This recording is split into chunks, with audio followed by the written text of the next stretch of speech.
yesterday, which is a very short and absolute must read if you're in this truth. It's not even 20 pages.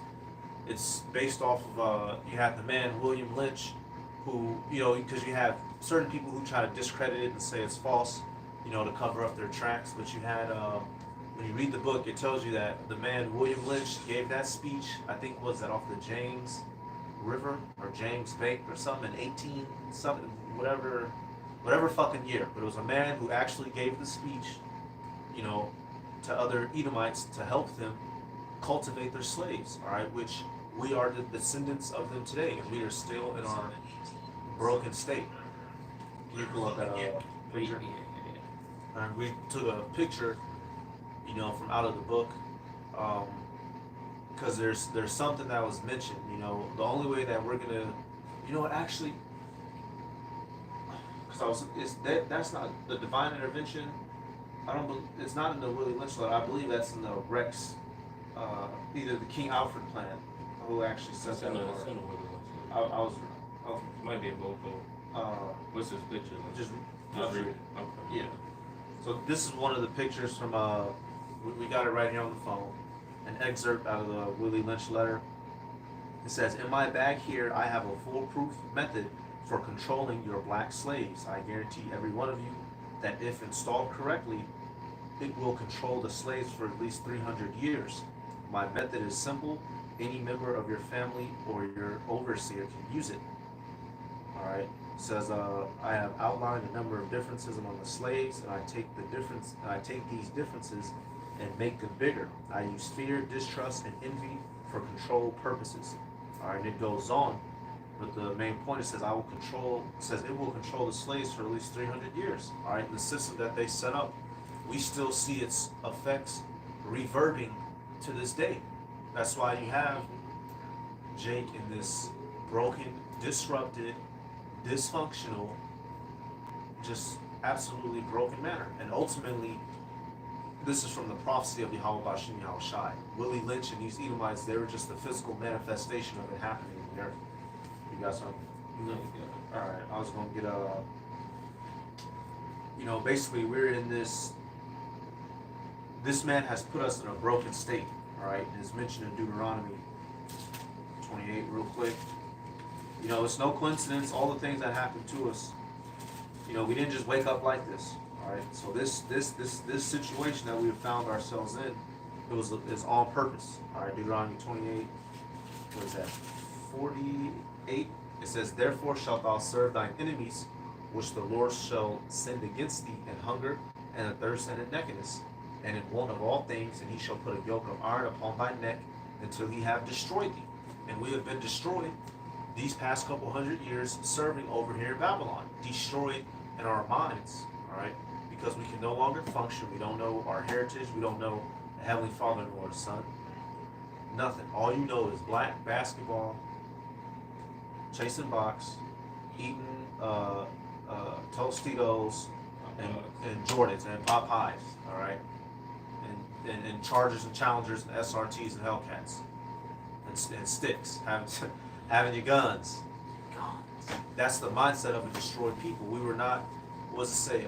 We were once. How art thou that degenerate vine unto me? This man Eve had his hand in that. He helped degenerate us, break us down. What you got? This is Lamentations 2 and verse 14. Thy prophets have seen vain visions and false, foolish things for thee, and they have not discovered thy iniquity to turn away the captivity, but have seen for thee false burden and cause of banishment. All that pass by, all that pass by, clap their hands at thee. They hiss and wag their heads at the daughter of Jerusalem, saying, "Is this the city that men call the perfection of beauty, the joy of the whole earth?" Because for a time, especially during the time of Solomon and King David, the nations looked at us, came unto side, clapped and hissed their hands, and that was back then, and that's even more now. Because every nation that you're not trying to drive through 8 Mile. the heathens are trying to. They just like look at these niggas. Mm-hmm. Look at this detestable state. But you put us here. You put us in this state. You put us here, and Jake ran with it. They just ran with it. But this is verse 16. And all our enemies have opened their mouth against thee. They hiss and gnash their teeth. They say, we have swallowed her up. We certainly this is the day that we look for. We have found it. We have seen it. Because at the end of the day, every nation wanted us to go down.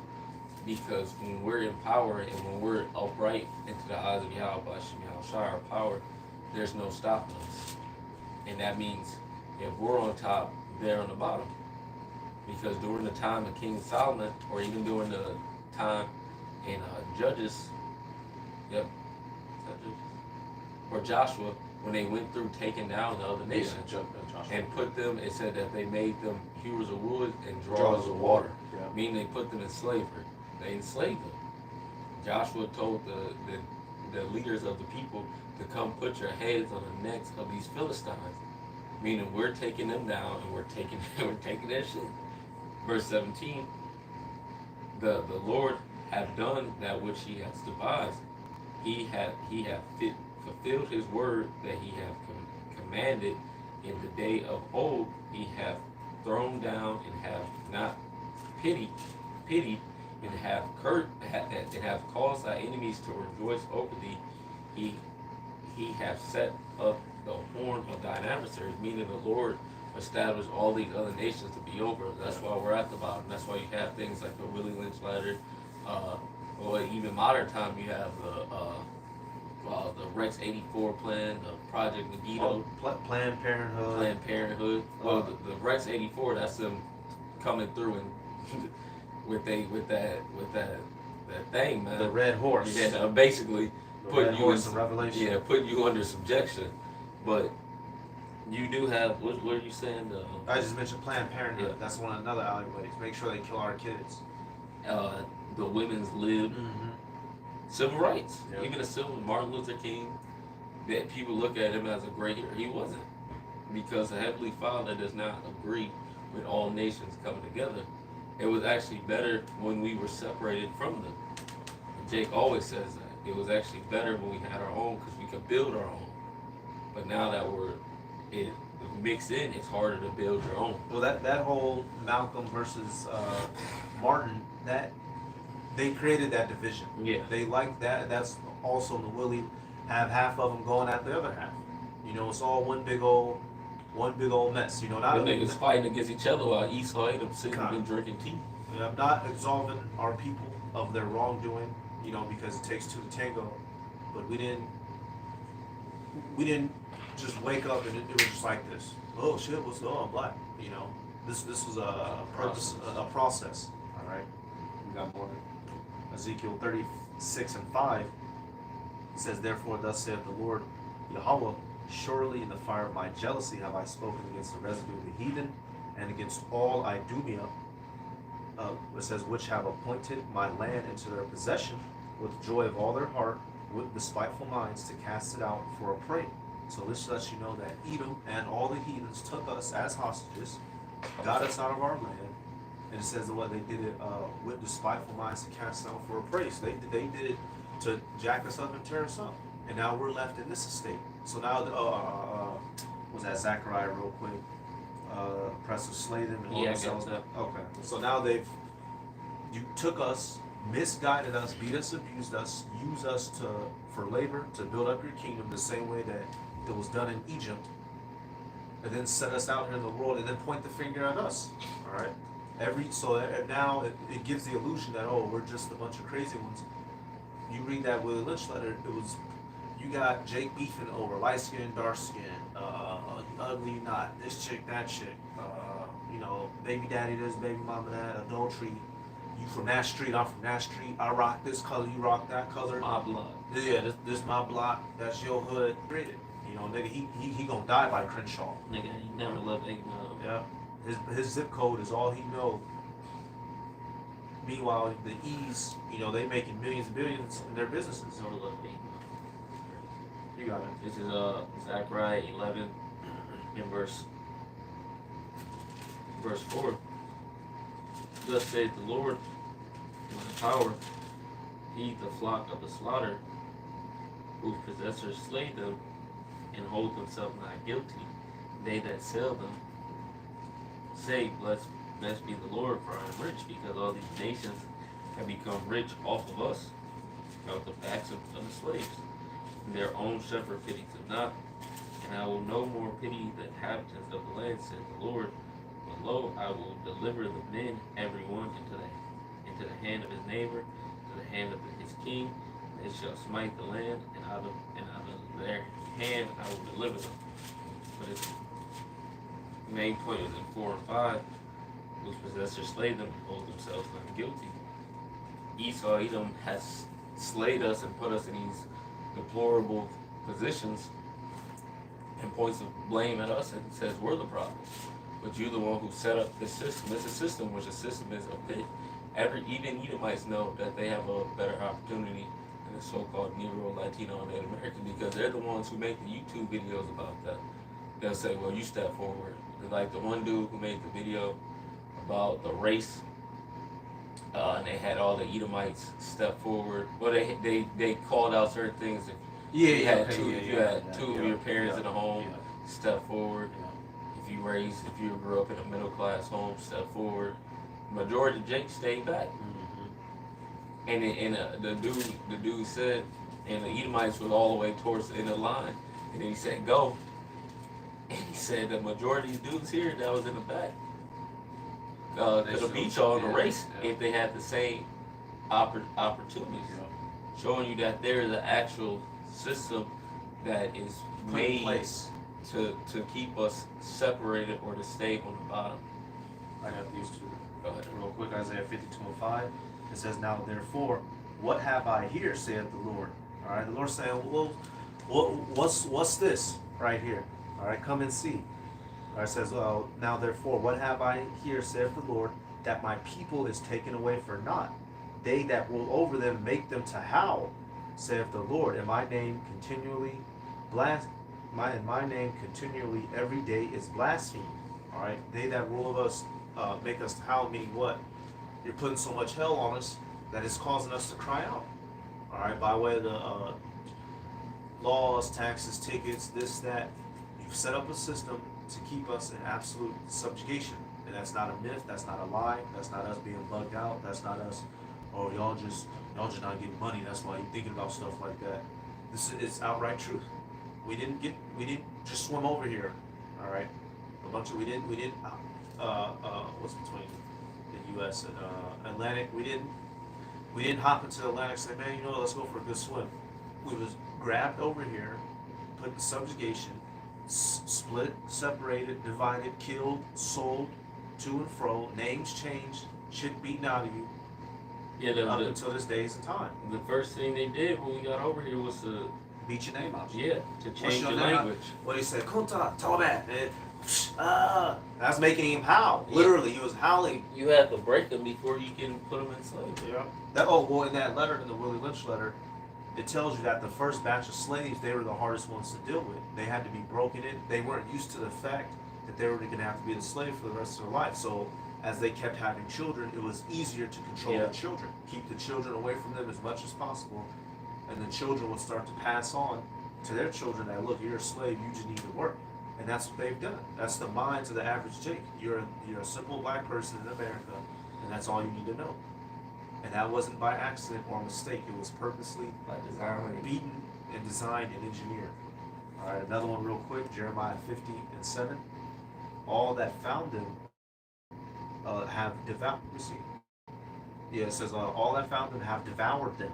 And their adversaries said, we offend. To drink of the thirst to fill. This is speaking about unto the poor or to the Lord's people. And then that's why it says, accuse of our brother is cast out, because Esau says, well, they're eating pork. Because the nations know if we're sinning against our power, we're down. Yeah, because it's written. It's written in Judas. And they read the scriptures, they have the count. They probably have the other nations' accounts. You know the password? Yes. Let's see. Yeah. It's my actual name. Oh, I'll just type it in there. Like that. Okay. I was just gonna pull up the Willie Lynch letter, Yeah. the PDF file. Verse 7, the instrument also of the churl, which is basically the churl, Wicked. yes, Troll, the wicked, wicked. are evil. He devises wicked devices to destroy the poor with lying words, even when the needy speak his right. But the liberal devises liberal things, and and and and by liberal things shall he stand. But that's Esau Edom. The liberal shall no more be called liberal, because everyone looks at him as this great dude, but really he's destroying, and he's not only destroying us, he's destroying the entire planet. I believe verse 5 says, a vile person shall no more be called liberal, nor the churlish should be called bountiful, because everyone looks at this dude as a. That's why when you go on Instagram, you have all these Edomites with Social different movements. quotes and Yeah. all these different words they say, but really when you go into it, bullshit, and they know it's bullshit. You're not gonna get rich and famous off the things they say, and then some of the quotes are good, but they're not trying to help you. They're just saying it to look good on the camera. Their media advisors told them to say it. Can you get real quick Psalms? I think that's 73 and 9. Oppressors. This was to speak loftily. This is Psalm 73 and verse 9. They said, Double check. 73 and 8. Yeah, It's like it. I'll start out. Okay. This is Psalm 73 and verse 1. Truly, truly Yahweh is good to Israel, even such as are clean of heart. And that's why the elect is going to make it, because he's going to do good to the restoration of the nation of Israel. He's going to restore us to our former glory. But as for me, my feet were my feet were almost gone. My steps was not slipped. And this is a song of Asaph, speaking about being in a situation where basically the wicked is in rule and he's suffering, but at the end of it, he's going to explain it. It says, "For I was envious at the foolish when I saw the prosperity of the wicked," meaning he was pissed off, and it made him angry. "For there is no bands in their death, but their strength is firm," meaning it looks like they're never look. You look at some Edomites in West Bloomfield. You drive by the house is all nice, it's plush, clean cut grass. When it's snowing outside, there's plows out there. It's very immaculate, man. Very nice. But then you go to the hood, it's just snow plows not there. It's icy still. It's gonna be. You better drive slow because you will slide. It says they are not in trouble as other men. Neither are they plagued like other men, which is true to a certain extent. But that's on the cusp of changing. It's already changing, but it's going to show 100% when they're in captivity. Therefore, pride compasses them about as a chain. Violence covers them as a garment. Their eyes stand out with fatness. They have more than hearts could wish. They are corrupt and speak wickedly concerning oppression. They speak loftily, which is pridefully. Meaning, like you have Edomites. Oh, it's nothing. Yeah, it's nothing. Slavery Y'all wasn't just that lazy. bad. Yeah, y'all just lazy. You could pick yourself up by the bootstring. Shit like that, or y'all just not working the system right. No, you should get approved for a loan. That's crazy. And they set their mouths against the heavens, and their tongues walk through the earth. Therefore, his people return hither, and waters of a full cup are drunk out to them. And they say, how does Yahweh know? And is there knowledge to the Most High? Behold, these are the ungodly who prosper in the world. They increase in riches. And who is that? Esau, Edom. He has more than hearts can desire, just like it speaks about in Revelations. He has everything, man. But what? The Heavenly Father is going to strip him of all that. This is verse 13. Verily, I have cleansed my heart in vain and washed my hands in innocence. Sometimes in what's this word? Innocency. Yeah, innocency. And sometimes you feel like that. You're like, what's the point? And we're suffering, and while this devil is just increasing you, we're like damn, like what is the point of being righteous if the wicked is always going to be good? Verse 15. Verse 14. For all the day long I have been plagued and chastened every morning. You're dragging your feet to work. You're slaving. You're tired. You want to go home. And then you see your damn manager, some Edomite, eating hot Cheetos, cruising through the day, trying to yell at you. It sucks, but this is the punishment of the Heavenly Father. Verse 15: If I say I will speak thus, behold, I should offer against the generation of thy children.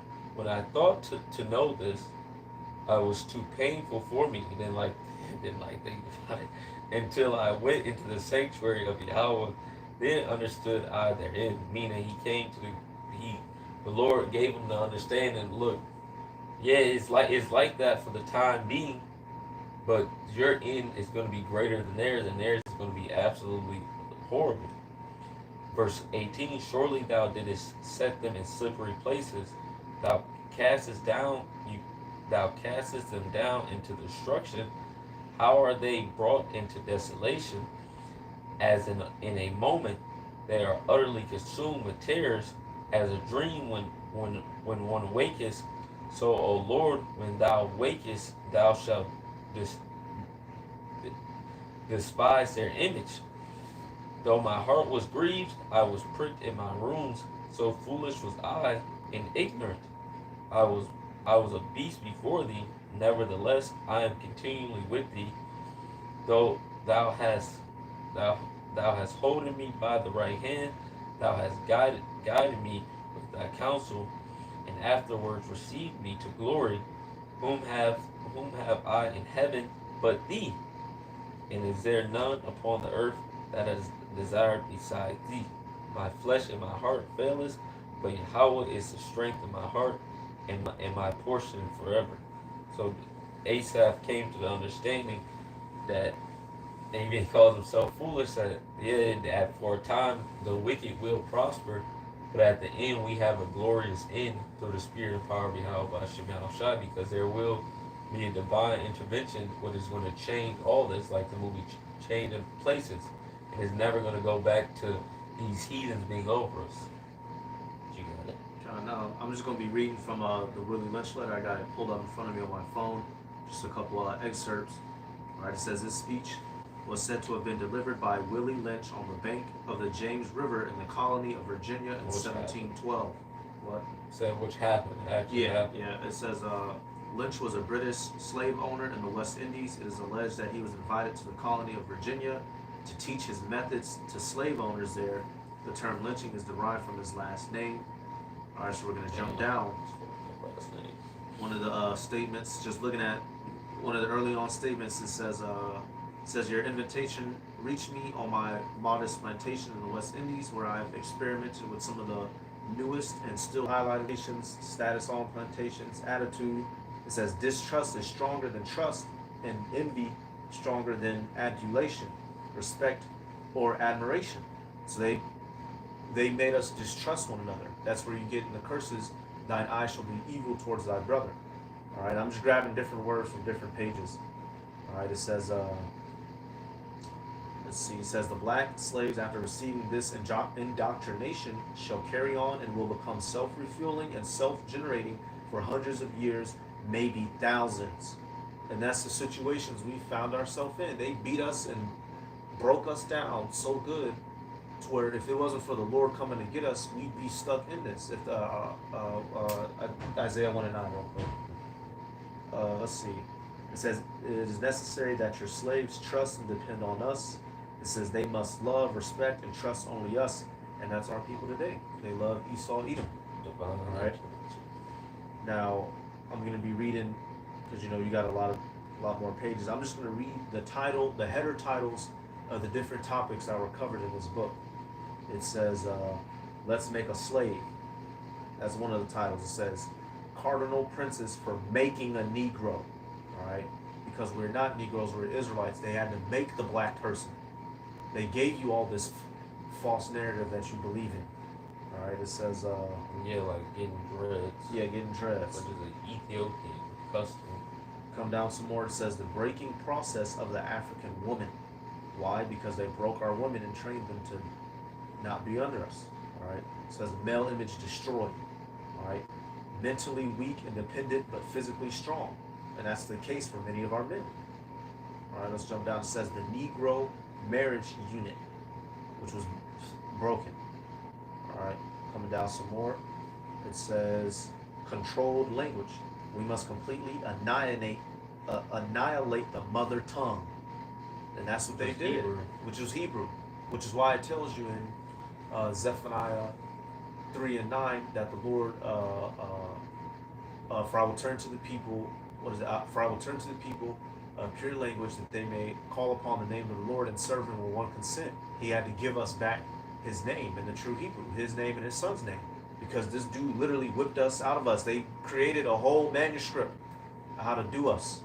And then also, like when you go into the slave manifestos, which brothers bring out from time to time, a lot of the slaves had Hebrew names. You had a lot of the slaves that had a lot of Hebrew names, because that's the language. Even though you had Jake that knew Latin, Greek, all the other language, but the language that they came over here with, a majority of them was broken Hebrew. That's why you have the song Kumbaya, different so-called African or spiritual songs, which were really Hebrew songs. They're Hebrew when you go into it. I think Kumbaya is Kwam Bakyam, yeah, which has rise. Yep. So it. Jake don't know the history, man. They don't know the fucking history. And then you going on the northern tribes, they came over here with Hebrew interpreters, because it's not just about what happened during the slave trade. It's about the northern tribe also. Because Israel and Judah were oppressed together here in the land of America, and you have been taking hold of that system also. Because your household has been destroyed, or not just as bad, getting to it. But you have a hatred towards your own brother and will accept the enemy rather than your own people.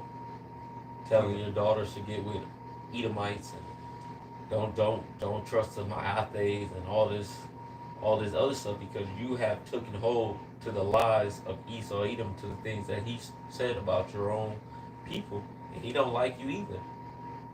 It's Isaiah 1 and verse 9. Except the Lord of hosts have left unto us a small remnant, which is an elect 12,000 from each tribe, a very small remnant, we should have been as Sodom, and we should have been like unto Gomorrah, which were two cities that are nuclear attack. It's sulfur and dust.